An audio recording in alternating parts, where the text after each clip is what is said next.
I don't even know where to start with this mess. I have been with Jade for over 2 years now, and I thought we had something real. We moved in together 6 months ago, split everything down the middle, the whole domestic thing. But lately I have been feeling like I am dating 5 people instead of 1. Here is the thing.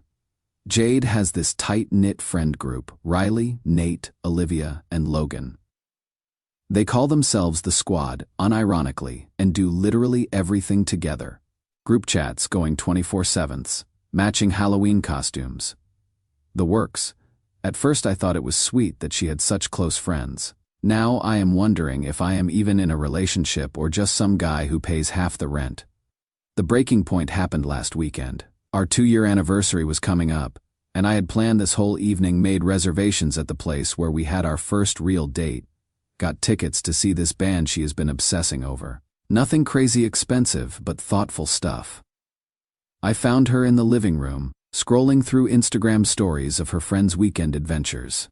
"Hey, so I've got something special planned for our anniversary next Saturday," I said, sitting down next to her. She looked up from her phone, and I swear her face just fell, like I had told her someone died. "Oh," she set the phone down slowly. "Oh babe, that is the same night as Riley's birthday pregame. You know, I cannot miss that." I felt my stomach drop a little, but I tried to stay reasonable. "Well, what if you asked them if you guys could reschedule to Friday night instead, or Sunday?" She was already shaking her head before I finished talking. No, you don't understand. Riley specifically planned it for Saturday because it is literally the only night everyone can make it. Nate's got that big work conference starting Sunday, and Olivia's been so stressed with her new job that she really needs this. And Logan just broke up with that girl he was seeing, so he needs us right now too. I watched her face as she talked, and she was getting more animated, like she was warming up to her argument. "We all really need this night, Jordan. The Squad hasn't been together properly in weeks. But it is our anniversary," I said, and I hated how small my voice sounded. "This only happens once a year.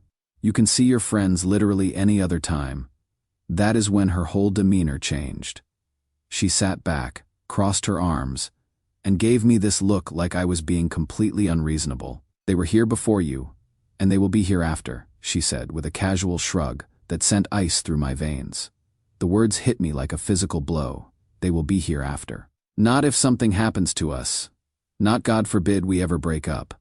But a casual, matter-of-fact after. Like our breakup was already penciled into her calendar somewhere between next month's group, vacation, and Riley's birthday party. After everything we have built together, I am still just some temporary thing that can be rescheduled around brunch plans.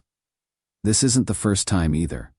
My graduation from my master's program, she went to Nate's housewarming party instead.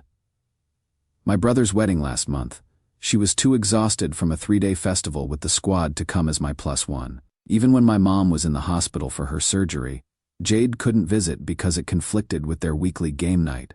But she expects me to drop everything when she needs something. Last month, she called me at 2 a.m. to pick her up from some dive bar across town because Logan was too drunk to drive responsibly. When I got there, she barely acknowledged me, just kept taking selfies with everyone while I stood there like an Uber driver. Then spent the whole ride home talking about drama between Olivia and some guy from the bar. The worst part is how she talks about our relationship to them. I overheard her on the phone with Riley last week saying how I am going through a jealous phase and need to learn to share her time better. Like I am some insecure teenager instead of her partner, who just wants to feel like a priority sometimes. I have tried talking to her about balance, about how relationships need nurturing too. She always promises to do better, then immediately makes plans that exclude me. When I point out the pattern, she accuses me of trying to isolate her from her friends. There is no winning. I am writing this from a coffee shop because I couldn't stand being in our apartment anymore. I have been looking at places online all morning, found a decent 1-bedroom about 20 minutes away that I can afford on my own. The lease application is sitting in my email drafts. I love her, but I cannot keep coming in 6th place in my own relationship. My friends think I should give her an ultimatum, but honestly, I am tired of begging someone to want to spend time with me. Is it too much to ask that your girlfriend actually wants to be your girlfriend sometimes? Reading all these responses is really eye-opening. To everyone asking why I haven't just ended it, you are right. I keep hoping she will realize what she is doing, but she has made it pretty clear where her priorities are. Going to submit that rental application when I get home. Original post blew up way more than I expected. Thanks for all the support and advice. Wish I could say this story had a happy ending where we worked things out, but, well, you will see. So I submitted the rental application that same day. Got approved within 48 hours, which felt like a sign. Spent the next week quietly moving my stuff whenever Jade was out with the squad, which was convenient since that is basically every day. By the time she noticed something was up, I had already moved about 80% of my things. She came home Thursday night around midnight. Apparently they had gone to some new rooftop bar that Logan wanted to try, and immediately saw that my gaming setup was gone. I heard her calling my name from the living room, her voice getting higher with each room she checked. Jordan? Jordan, what the hell is happening here? Where is all your stuff? I was in our bedroom packing the last of my clothes when she found me. She stood in the doorway for a moment, scanning the room like she was taking inventory of everything missing. Are you moving out? Her voice cracked a little on the last word. I handed her the letter I had written, tried to keep it simple and honest. That I needed to be with someone who actually wanted to prioritize our relationship. That I couldn't keep feeling like an afterthought in her life. She read it once quickly, then again, slower, her eyes getting wider. When she looked up at me, it was like she was seeing a stranger. You are seriously leaving me because I have friends, because I will not ditch the people who have been there for me for years. I sat down on the edge of the bed, suddenly exhausted. Jade, it is not about you having friends. Then what is it about? She snapped, waving the letter. Because this whole thing reads like you want me to choose between you and everyone I care about. I want you to care about me too, I said quietly. I want to feel like I matter to you. Like our relationship matters. She stared at me like I had suggested something insane. Of course you matter. But I cannot just abandon my friends every time you want attention. I felt something twist in my chest. Jade, I asked you to spend one evening with me for our anniversary. One. And I explained why that night was important, more important than us. She threw her hands up. This is ridiculous, Jordan. You are throwing away 2 years because you cannot handle me having a social life. You knew who I was when we started dating. I looked at her, really looked at her, and realized she genuinely didn't understand. In her mind, I was the problem. I was the one being unreasonable. I thought I knew who you were, I said, standing up and zipping the bag. I thought you were someone who wanted to build something with me. I do want to build something with you, but not if it means cutting off everyone else in my life. I am not asking you to cut them off. I am asking you to make space for me too. But she was already shaking her head, and I could see in her eyes that we were going to keep going in circles. She saw this as me being controlling. I saw it as basic relationship maintenance. There was no middle ground we were both willing to find. After another 20 minutes of the same arguments on repeat, I finally held up my hands. I am done, Jade. I am done arguing about this. Done arguing or done with us. Both. The finality in my voice seemed to hit her then. Her whole posture changed, like she suddenly realized this wasn't just a fight we would work through. That is when things got weird. She started following me around the apartment listing. All the things we had shared, all the memories we had made. But even then, every other sentence was about her friends. Remember when we went to that concert and ran into Riley and Nate? What about the time we cooked dinner for the whole squad? Like she couldn't even conceptualize experiences that were just about us. I told her I would be back for the rest of my stuff over the weekend when she was at Riley's pool party. Because of course there was a pool party. Left my key on the kitchen counter and walked out. But apparently leaving wasn't enough for her. Saturday morning, I am in my new place, finally feeling like I can breathe again, when my phone starts going crazy. Jade's calling non-stop, sending paragraph-long texts about how we need to talk this through like adults. When I didn't answer, she started having the squad message me too. Riley sent me this long text about how Jade is devastated and I am breaking up the family. Logan called me immature for ghosting instead of working things out. Nate tried the reasonable approach, suggesting we all meet up to discuss things. Even Olivia, who I have maybe had 10 conversations with in 2 years, felt qualified to tell me I was making a mistake. The messages got more aggressive as the day went on. Stuff like "you are going to regret this and Jade deserves better anyway." By Sunday evening, they were calling me emotionally abusive for abandoning her without warning, despite the letter I had left explaining everything. Then Monday night happened. I got home from work to find all 5 of them standing outside my new building. Jade was in front, with the squad arranged behind her like some kind of intervention crew. She started talking as soon as she saw me, loud enough that neighbors were looking out their windows. "We need to settle this right now. You don't get to just disappear and ignore everyone. We are all adults here." I told them there was nothing to settle. I had made my decision. I had explained my reasons. And I wasn't changing my mind. That is when Logan stepped forward with this gem. "Dude, you are being a selfish piece of shit.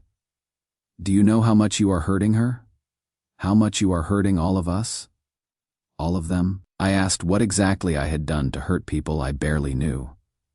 Apparently by dating Jade, I would become part of their family system, and leaving her was like abandoning all of them. You could only imagine the face I made while listening to this complete nonsense. It was literally the most codependent thing I had ever heard. The whole thing was surreal. Riley was crying. Nate kept trying to mediate. Olivia was recording everything on her phone for evidence of what?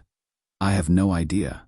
And Jade just stood there nodding along, like this was all perfectly normal behavior. I told them they had exactly 30 seconds to leave my property before I called building security. When they didn't move and kept telling me to work things out like adults, I walked inside and did exactly that. Security came out and asked them to leave, which they did, but not before Jade shouted that this wasn't over.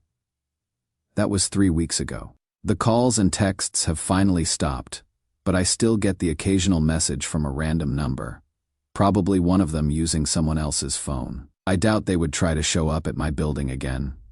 Building management knows to watch for them now. I don't regret leaving, but I am honestly shocked by how insane this got. Like, who brings their entire friend group to harass their ex? What kind of adult behavior is that? Back again with another update. Honestly didn't think I would be posting more about this situation. But life has a sense of humor apparently. First off, things on my end are going really well. New apartment is great. Work's been busy but rewarding. And I have been reconnecting with friends I would kind of neglected during the Jade years. Turns out when you are not spending every weekend being the designated driver for someone else's social circle, you have time for your own relationships. Who knew? But the real story here is what has been happening with Jade and the infamous squad. My buddy Mark works with Nate, and apparently the group dynamics have been shifting. Remember how I mentioned that Nate was getting serious with his girlfriend Emma?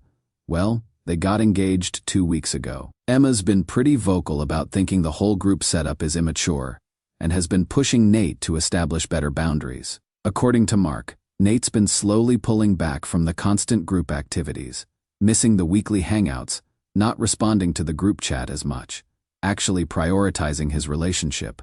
Sound familiar? Jade apparently lost her shit when Nate said he couldn't do their annual weekend trip to the beach house because he and Emma had already planned a trip to visit her parents. "You are becoming just like Jordan," was supposedly her exact words, because God forbid someone prioritize their romantic relationship over weekend beach trips.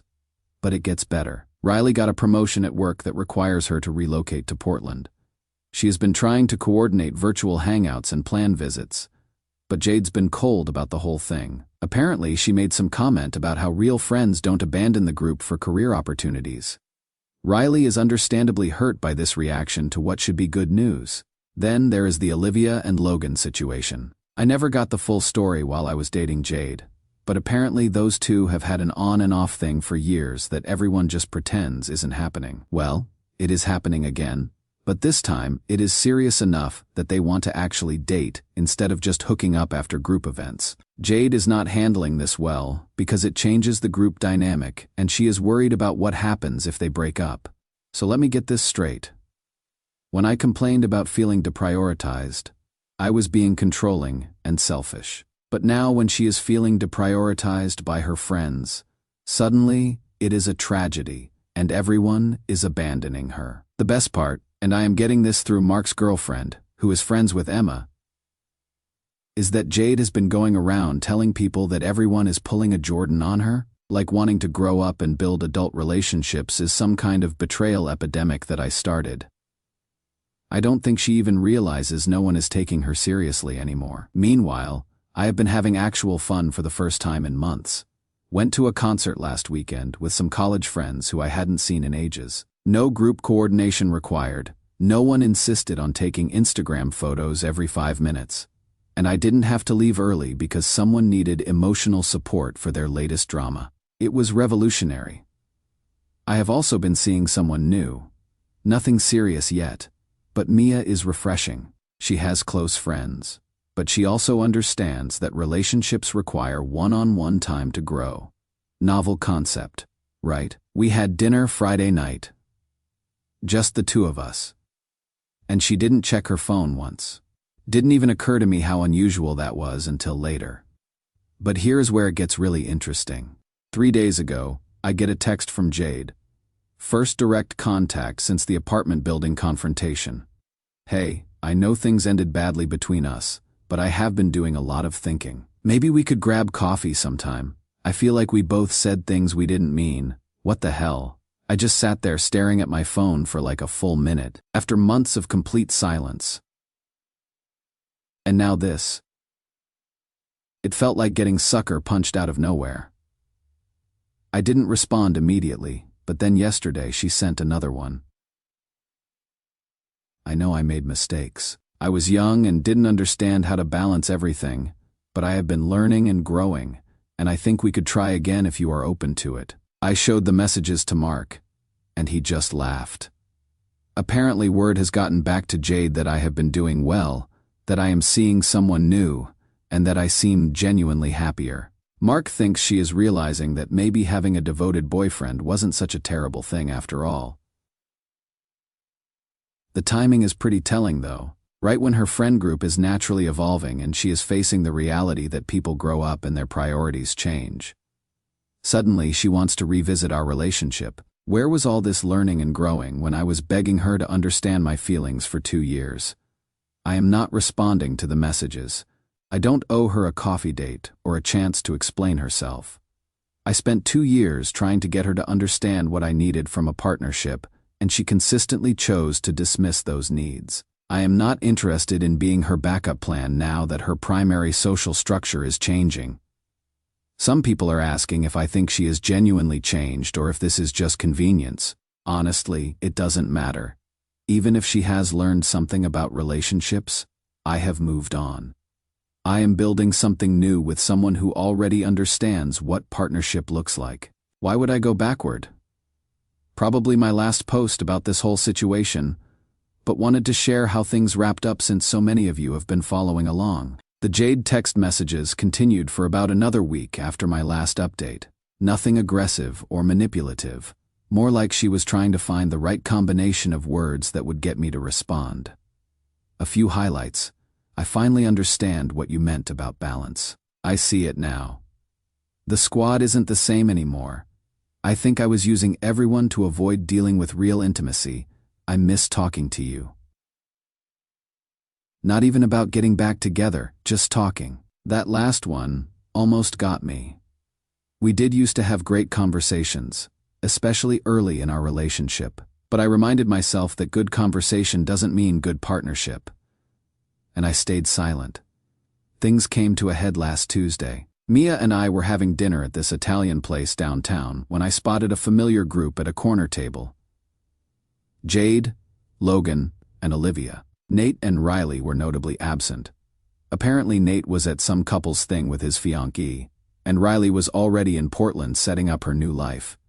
Jade saw me before I could suggest we leave. Our eyes met across the restaurant, and I could see her debating whether to come over.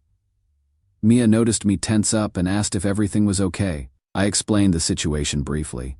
She knew I had an ex who had been reaching out, but not the full drama. To her credit, Jade didn't cause a scene. She just gave me a small wave, then seemed to have an animated conversation with Logan and Olivia. I figured that was the end of it, but as Mia and I were leaving, Jade approached us near the exit. "Jordan. Hey, I don't want to interrupt your evening, but could I talk to you for just a minute?" Mia squeezed my hand and said she would wait by the car, probably the most graceful way anyone's ever handled meeting their partner's ex. Jade looked different, tired, maybe, or just older. She started talking quickly, like she had rehearsed it. "I know you haven't been responding to my messages, and I understand why. I just wanted to say that you were right about everything, about the balance, about priorities, about what a real relationship should look like. I see Nate with Emma, and I watch how they support each other. And I realize I never did that with you." I told her I appreciated her saying that, but it didn't change anything between us. "I know. I am not asking for another chance. I just needed you to know that I understand now, and I am sorry. Really, genuinely sorry for how I treated you, and how I reacted when you left." It was the first time she would actually apologize without any qualifiers or excuses. She looked over at Mia in the parking lot and smiled sadly. "She seems lovely. I hope she appreciates what she has." And that was it. She went back to her table. I went to my car, and Mia asked if I was okay. I realized I actually was. The ironic epilogue to all this: I heard through Mark that the squad is essentially done. Nate's fully committed to his new life with Emma and barely talks to the group anymore. Riley's loving Portland and has made friends through work. Logan and Olivia are dating now but apparently want space from the group dynamic that complicated things for so long. Jade's been trying to keep the group together, planning events and sending nostalgic messages about the good times. But you cannot force people to stay in a dynamic they have outgrown. She is learning what I tried to tell her months ago: that relationships, all relationships, require mutual investment and understanding. When people feel like they cannot be authentic or pursue their own growth, they leave. As for me and Mia, things are progressing nicely. She met some of my friends last weekend, and it was effortless. No one felt like they had to perform or compete for attention. Just adults hanging out and getting to know each other. She has been talking about maybe taking a weekend trip together next month. Just the two of us. The fact that this seems normal and exciting rather than selfish or threatening tells me everything I need to know about the difference between healthy and unhealthy relationship patterns. I don't wish anything bad for Jade. I hope she figures out how to build connections that don't require her to sacrifice other important relationships. But I am glad I had the courage to walk away when I did. Sometimes the best thing you can do for yourself is refuse to accept being treated like an option. Thanks for all the support throughout this whole saga. Time to close this chapter permanently and focus on the new one.